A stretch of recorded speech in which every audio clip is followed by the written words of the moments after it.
All to let us edu tips. എല്ലാ PSC ഉദ്യോഗാർത്ഥികൾക്കും let us edu ടിപ്സിലേക്ക് സ്വാഗതം. നമ്മൾ കഴിഞ്ഞ 2 ദിവസങ്ങളിലായിട്ട് 150 ടോപ്പിക്സിൽ ഉൾപ്പെടുത്തി പഠിച്ചിട്ടുള്ള ഒരു ടോപ്പിക് ആയിരുന്നു ഏത്? കേരള റിനൈസൻസ്. കേരള റിനൈസൻസിൽ SCRT ഭാഗത്തിൻ്റെതായിട്ട് നമ്മൾ വൈകുണ്ഠ സ്വാമികള്, ചട്ടമ്പി സ്വാമികള്, ശ്രീനാരായണ ഗുരു, ഈ 3 നവോത്ഥാന നായകരെ കുറിച്ച് നല്ല രീതിയിൽ തന്നെ മനസ്സിലാക്കി. ഞാൻ നിങ്ങളോട് അപ്പോൾ പറയുന്നുണ്ടായിരുന്നു, ഞാൻ നേരത്തെ തന്നിരുന്ന ഇവരുടെ ക്ലാസ്സുകളും കൂടി കണ്ടു പഠിക്കാൻ പറഞ്ഞു. എത്ര പേരാ ക്ലാസ് കണ്ടു? പഴയ ക്ലാസ് കണ്ടു പഠിച്ച എത്ര പേരുണ്ട്? അങ്ങനെയുള്ളവരുണ്ടെന്നുണ്ടെങ്കിൽ ഒന്ന് കമൻറ്റ് ചെയ്യുക കേട്ടോ. അപ്പോൾ നമ്മൾ ചെയ്യുന്ന 150 ടോപ്പിക്സിന്റെ സീരീസ് ആണ് ചെയ്തുകൊണ്ടിരിക്കുന്നത്. അതിൽ SCRT പുസ്തകത്തിൽ നിന്നുള്ള നവോത്ഥാന നായകരെ, കാരണം PSC ഇതിനു മുമ്പ് ഈ ഏരിയയിൽ നിന്ന് ക്വസ്റ്റ്യൻ ചോദിച്ചിട്ടുള്ളത് കൊണ്ടാണ് ഇവിടെ ഉൾപ്പെടുത്തി തന്നിരിക്കുന്നത്. അപ്പോൾ ഇന്നത്തെ ഈ ക്ലാസ്സിൽ നമ്മൾ പഠിക്കാൻ പോകുന്നത് പ്രധാനപ്പെട്ട 3 നവോത്ഥാന നായകരാണ്. അതിൽ ഒരാളെന്ന് പറയുന്നത് മഹാത്മാ അയ്യങ്കാളിയാണ്. അദ്ദേഹത്തെക്കുറിച്ച് നമ്മൾ നല്ല രീതിയിൽ മനസ്സിലാക്കണം. PSC മുൻവർഷങ്ങളിൽ നമ്മളോട് ക്വസ്റ്റ്യൻ ചോദിച്ചിട്ടുണ്ട്. മറ്റൊരു വ്യക്തി വക്കം അബ്ദുൽ ഖാദർ മൗലവി. ഇദ്ദേഹത്തിന്റെ പ്രധാനമായിട്ടും PSC ചോദിക്കുന്ന പത്രങ്ങൾ ചോദിക്കാറുണ്ട്, കോഡ്സ് ചോദിക്കാറുണ്ട്. അപ്പോൾ അത് നല്ല രീതിയിൽ പഠിക്കണം. പിന്നെ അടുത്തത് വെരി വെരി ഇമ്പോർട്ടൻറ്റ് പേഴ്സൺ ആണ് പൊയ്കയിൽ യോഹന്നാൻ. അദ്ദേഹത്തെ പറ്റിയും PSC നമ്മളോട് പലപ്പോഴും ക്വസ്റ്റ്യൻ ചോദിക്കാറുണ്ട്. പ്രത്യക്ഷ രക്ഷാ ദൈവസഭയൊക്കെ PSC ചോദിച്ചിട്ടുണ്ട്. അപ്പോൾ അവരെ കുറിച്ചാണ് നമ്മൾ SCRTയിലൂടെ ഇന്ന് ഈ ക്ലാസ്സിലേക്ക് മുന്നോട്ട് പോകുന്നത്. നമുക്ക് സമയം കളയാതെ ക്ലാസ്സിലോട്ട് പോവാം. ശ്രദ്ധിക്കണം കേട്ടോ. വിദ്യാഭ്യാസം സാമൂഹ്യ മൂലധനം. അധസ്ഥിതരുടെ ഉന്നമനത്തിന് വേണ്ടി പ്രയത്നിച്ച പരിഷ്കർത്താവായിരുന്നു അയ്യങ്കാളി. സാമൂഹിക അസമത്വങ്ങൾ പരിഹരിക്കാനും അധസ്ഥിതരുടെ സാമൂഹ്യ നില മെച്ചപ്പെടുത്തുന്നതിനുമുള്ള ഒരു മൂലധനമാണ് വിദ്യാഭ്യാസം എന്ന് അദ്ദേഹം തിരിച്ചറിഞ്ഞു. 1904 അധസ്ഥിതർക്ക് മാത്രമായി ഒരു വിദ്യാലയം ആരംഭിച്ചു. നമുക്കുള്ള ക്വസ്റ്റ്യൻസ് ഇവിടുന്ന് വരാം. അധസ്ഥിതരുടെ ഉന്നമനത്തിന് വേണ്ടി പ്രയത്നിച്ച സാമൂഹ്യ പരിഷ്കർത്താവ് താഴെ തന്നിരിക്കുന്നവയിൽ ആരാണ് എന്ന് 4 ഓപ്ഷൻ ഇട്ട് ചോദിച്ചാൽ അയ്യങ്കാളി ഉണ്ടെങ്കിൽ അയ്യങ്കാളി എന്ന് ഉത്തരം. അതുപോലെ തന്നെ അധസ്ഥിതർക്ക് മാത്രമായി അയ്യങ്കാളി ഒരു വിദ്യാഭ്യാസം സ്ഥാപിച്ച വർഷം ഓർത്തു വയ്ക്കുക, 1904. ഞങ്ങളുടെ കുട്ടികൾക്ക് പഠിക്കാൻ സൗകര്യം നൽകിയില്ലെങ്കിൽ കാണായ പാഠങ്ങളിലെല്ലാം മുട്ടിപ്പുല്ല് കുരിപ്പിക്കും. അധസ്ഥിത വിഭാഗത്തിലെ വിദ്യാർത്ഥികൾക്ക് വിദ്യാഭ്യാസം നിഷേധിച്ചപ്പോൾ അയ്യങ്കാളി നടത്തിയ പ്രഖ്യാപനമാണ്. ഇത് PSCയുടെ ഒരു മുൻവർഷ ക്വസ്റ്റ്യൻ ആണ്. PSC നമ്മളോട് ചോദിച്ചിട്ടുണ്ട്, ഞങ്ങളുടെ കുട്ടികൾക്ക് പഠിക്കാൻ സൗകര്യം നൽകിയില്ലെങ്കിൽ കാണായ പാഠങ്ങളിലെല്ലാം മുട്ടിപ്പുല്ല് കുരിപ്പിക്കും. ആരുടെ പ്രസ്താവനയാണ് അല്ലെങ്കിൽ ആരുടെ പ്രഖ്യാപനമാണ് എന്ന് ക്വസ്റ്റ്യൻ മുമ്പ് ചോദിച്ചിട്ടുണ്ട്. അയ്യങ്കാളിയുടേതാണ്, പഠിച്ചു വെക്കണം. തിരുവനന്തപുരം ജില്ലയിലെ വെങ്ങാനൂരിലാണ് അദ്ദേഹം ജനിച്ചത്. സാമൂഹ്യ പരിഷ്കരണ പ്രവർത്തനങ്ങൾക്ക് വേണ്ടി അദ്ദേഹം സ്ഥാപിച്ച സംഘടനയാണ് സാധുജന പരിപാലന സംഘം. മോസ്റ്റ് ഇമ്പോർട്ടന്റ്, പല തവണ PSC ചോദിച്ചിട്ടുണ്ട്. സാധുജന പരിപാലന സംഘത്തിന്റെ സ്ഥാപകൻ ആരാണ്? അയ്യങ്കാളിയാണ്. അയ്യങ്കാളിയുടെ ജനനസ്ഥലം പലതവണ ചോദിച്ചിട്ടുണ്ട്. എവിടെയാണ്? തിരുവനന്തപുരം ജില്ലയിലെ വെങ്ങാനൂരില്. അവർണ ജാതിക്കാർക്ക് പൊതുനിരത്തുകളിലൂടെയുള്ള സഞ്ചാര സ്വാതന്ത്ര്യം, അധസ്ഥിത വിഭാഗത്തിൽപ്പെട്ട കുട്ടികൾക്ക് സ്കൂൾ പ്രവേശനം, തൊഴിലെടുക്കുന്നവർക്ക് കൂലി വർധന എന്നിവ ഈ സംഘടനയുടെ ലക്ഷ്യങ്ങളായിരുന്നു. അപ്പൊ അയ്യങ്കാളി സ്ഥാപിച്ച സംഘടനയുടെ ലക്ഷ്യങ്ങളായിരുന്നു എന്താ? പൊതുനിരത്തുകളിലൂടെ അവർണ ജാതിക്കാർക്കുള്ള സഞ്ചാര സ്വാതന്ത്ര്യം, അധസ്ഥിത വിഭാഗത്തിൽപ്പെട്ട കുട്ടികൾക്കുള്ള സ്കൂൾ പ്രവേശനം, തൊഴിലെടുക്കുന്നവർക്ക് കൂലി വർധനവ് എന്നിവ ഈ സംഘടനയുടെ ലക്ഷ്യങ്ങളായിരുന്നു. അധസ്ഥിത വിഭാഗങ്ങളുടെ നേതാവ് എന്ന നിലയിൽ പ്രസിദ്ധനായ അയ്യങ്കാളി ശ്രീമൂലം പ്രജാസഭയിൽ അംഗമായി. അയ്യങ്കാളിയുടെ പ്രവർത്തനങ്ങളെ ഗാന്ധിജി പ്രവർത്തിച്ചു. അപ്പൊ ഓർത്തു വയ്ക്കുക, ശ്രീമൂലം പ്രജാസഭയിൽ അയ്യങ്കാളി എന്തായിരുന്നു? അംഗമായിരുന്നു.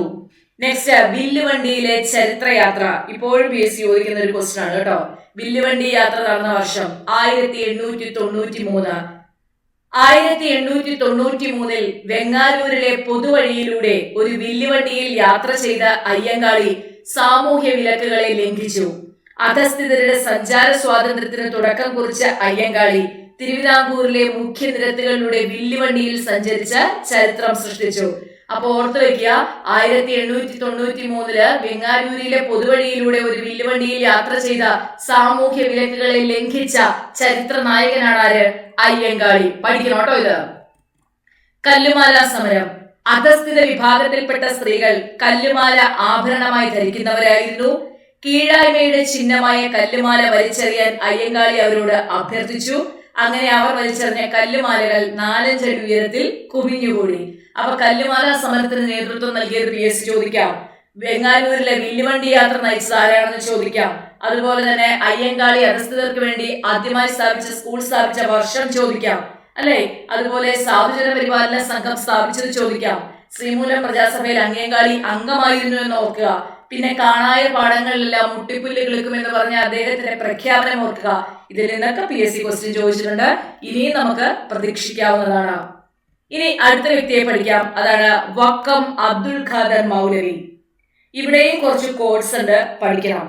സമ്പന്നർ പാവങ്ങൾക്ക് വിദ്യാഭ്യാസം നൽകാനുള്ള ചെലവ് വഹിക്കുകയും അവർക്ക് ഉന്നത വിദ്യാഭ്യാസം ലഭ്യമാക്കാൻ സഹായിക്കുകയും വേണം. ഈ കോട്ട് ഇങ്ങനെ എടുത്തു വെച്ചിട്ട് ചോദിക്കാം, ആരുടെ പ്രഖ്യാപനമാണ് അല്ലെങ്കിൽ ആരുടെ പ്രസ്താവനയാണെന്ന് ചോദിക്കാം.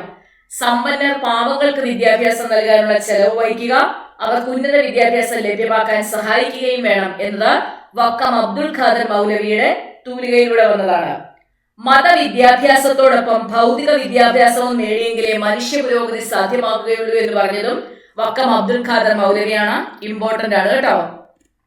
സാമൂഹികമായ പിന്നാക്കാവസ്ഥ പരിഹരിക്കാനുള്ള മാർഗം വിദ്യാഭ്യാസമാണ്. PSCയുടെ പ്രീവിയസ് ഇയർ ക്വസ്റ്റ്യൻ ആണിത്. സാമൂഹികമായ പിന്നാക്കാവസ്ഥ പരിഹരിക്കാനുള്ള മാർഗം വിദ്യാഭ്യാസമാണ് എന്ന് പറഞ്ഞത് വക്കം അബ്ദുൽ ഖാദർ മൗലവി. നോട്ട് ചെയ്തോണം. കേരളത്തിന്റെ സാമൂഹ്യ മാറ്റത്തിന് വേണ്ടി പ്രയത്നിച്ചവരിൽ പ്രമുഖനായിരുന്നു വക്കം അബ്ദുൽ ഖാദർ മൗലവിയുടെ കാഴ്ചപ്പാടുകളാണ് നമ്മളിപ്പോ വായിച്ചത്.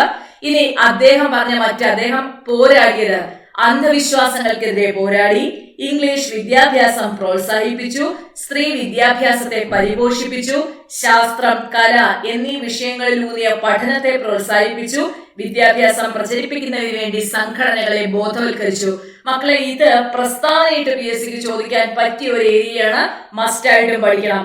അന്ധവിശ്വാസങ്ങൾക്കെതിരെ പോരാടി, ഇംഗ്ലീഷ് വിദ്യാഭ്യാസം പ്രോത്സാഹിപ്പിച്ചു, സ്ത്രീ വിദ്യാഭ്യാസത്തെ പരിപോഷിപ്പിച്ചു, ശാസ്ത്രം, കല എന്നീ വിഷയങ്ങളിലൂന്നിയ പഠനത്തെ പ്രോത്സാഹിപ്പിച്ചു, വിദ്യാഭ്യാസം പ്രചരിപ്പിക്കുന്നതിന് വേണ്ടി സംഘടനകളെ ബോധവൽക്കരിച്ചു.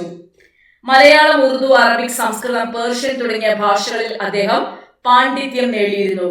കൊടുങ്ങല്ലൂരിൽ സ്ഥാപിക്കപ്പെട്ട മുസ്ലിം ഐക്യസംഘത്തിന്റെ പ്രവർത്തനങ്ങളുമായി മൗലവി സഹകരിച്ച് പ്രവർത്തിച്ചു. അപ്പം കൊടുങ്ങല്ലൂരിൽ സ്ഥാപിക്കപ്പെട്ട മുസ്ലിം ഐക്യസംഘത്തിന്റെ പ്രവർത്തനങ്ങളുമായി സഹകരിച്ച് പ്രവർത്തിച്ച സാമൂഹ്യ പരിഷ്കർത്താവ് താഴെ പറയുന്നവയിൽ ആരെ എന്നൊക്കെ ചോദിച്ചാൽ ഓർത്തേക്കണം, അത് ആരാണ്? വക്കം അബ്ദുൽ ഖാദർ മൗലവിയാണ്.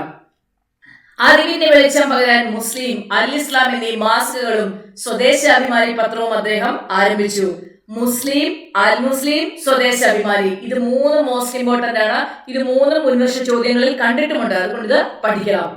സ്വദേശാഭിമാനി പത്രം തിരുവിതാംകൂറിലെ രാജവാഴ്ചയുടെ അഴിമതികളെയും അനീതികളെയും വെളിച്ചത്ത് കൊണ്ടുവന്ന സ്വദേശാഭിമാനി പത്രം 1910 പത്രം കണ്ടുകെട്ടുകയും പത്രാധിപരായിരുന്ന രാമകൃഷ്ണപിള്ളയെ നാട് കടത്തുകയും ചെയ്തു.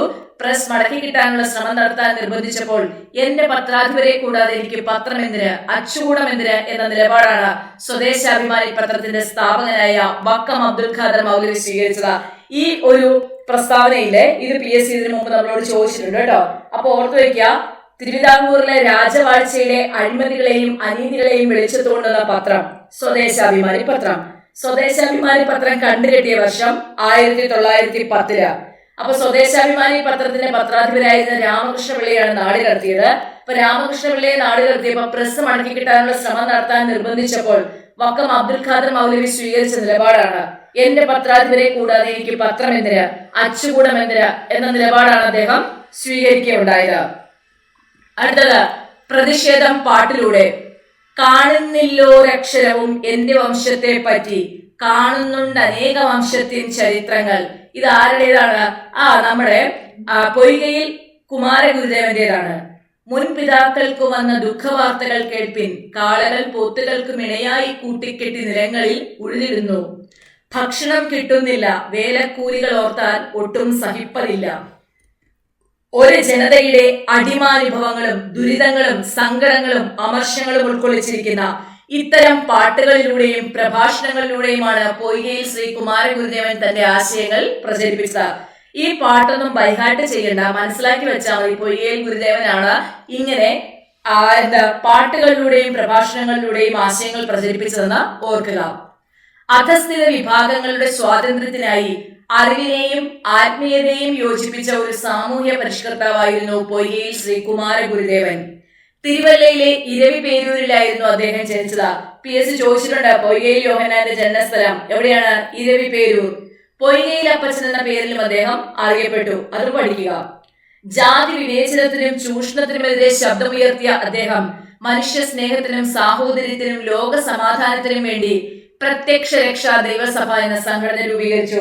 PSC ചോദിച്ചിട്ടുണ്ട്, പ്രത്യക്ഷ രക്ഷാ ദൈവസഭ സ്ഥാപിച്ചത് പൊയ്കയിൽ അപ്പച്ചൻ. സാമൂഹ്യ മാറ്റത്തിനു വേണ്ടി പ്രവർത്തിച്ച ശ്രീ കുമാരഗുരുദേവൻ 2 തവണ ശ്രീമൂലം പ്രജാസഭയിൽ അംഗമായി. നമ്മൾ പറഞ്ഞു അയ്യങ്കാളി ശ്രീമൂലം പ്രജാസഭയിൽ അംഗമായിട്ടുണ്ട്.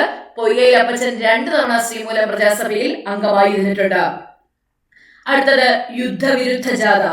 1-ാം ലോകയുദ്ധകാലത്ത് മാരൻകുളം എന്ന സ്ഥലത്ത് നിന്ന് കുളത്തൂർ കുന്നിലേക്ക് ശ്രീ കുമാരഗുരുദേവന്റെ നേതൃത്വത്തിൽ ഒരു യുദ്ധവിരുദ്ധ ജാഥ നടത്തുകയുണ്ടായി. സമാധാനം, ലോകത്തിന് സമാധാനം എന്ന മുദ്രാവാക്യം മുഴക്കിക്കൊണ്ടാണ് ജാഥ നടത്തിയത്. ഈ സമാധാന ജാഥയെ ബ്രിട്ടീഷ് ഗവൺമെന്റിനെതിരായ നീക്കമായി വ്യാഖ്യാനിക്കുകയും അദ്ദേഹത്തെ അറസ്റ്റ് ചെയ്യുകയും ചെയ്തു. അപ്പം യുദ്ധവിരുദ്ധ ജാഥ 1-ാം ലോക മഹായുദ്ധകാലത്ത് യുദ്ധവിരുദ്ധ ജാഥ കേരളത്തിൽ നടത്തിയത് ആരാന്ന് ചോദിച്ചാൽ ആരാണ്? അത് നമ്മുടെ കുമാരഗുരുദേവൻ. അപ്പൊ കുമാരഗുരുദേവനെ പറ്റി അദ്ദേഹത്തിന്റെ കോഡ്സ് ഓർത്തു വയ്ക്കുക, പ്രത്യക്ഷ രക്ഷാ ദൈവസഭ ഓർത്തു വയ്ക്കുക, അദ്ദേഹത്തിന്റെ യഥാർത്ഥ നാമം ഓർത്തു വയ്ക്കുക, യുദ്ധവിരുദ്ധ ജാഥ ഓർത്തു വയ്ക്കുക. വക്കം അബ്ദുൽ ഖാദർ മൗലവിയെ കുറിച്ച് അദ്ദേഹത്തിന്റെ കോഡ്സ് എല്ലാം തന്നെ പഠിക്കണം കേട്ടോ. സ്വദേശാഭിമാനി പത്രം പഠിക്കണം, മുസ്ലിം പഠിക്കണം, അൽ ഇസ്ലാം പഠിക്കണം.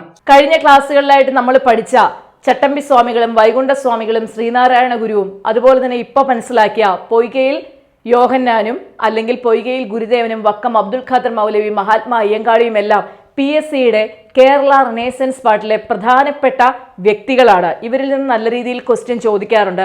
അപ്പോൾ ക്വസ്റ്റ്യൻ പേപ്പർ നോക്കിയതിന്റെ അടിസ്ഥാനത്തിൽ മനസ്സിലാക്കാൻ കഴിഞ്ഞതും ഇത് തന്നെയാണ്. PSC ഡയറക്റ്റ്ലി നമ്മളോട് SCRTയിൽ നിന്നുമാണ് ഇതേപോലത്തെ ക്വസ്റ്റ്യൻസ് ചോദിച്ചു കാണാറുള്ളത്.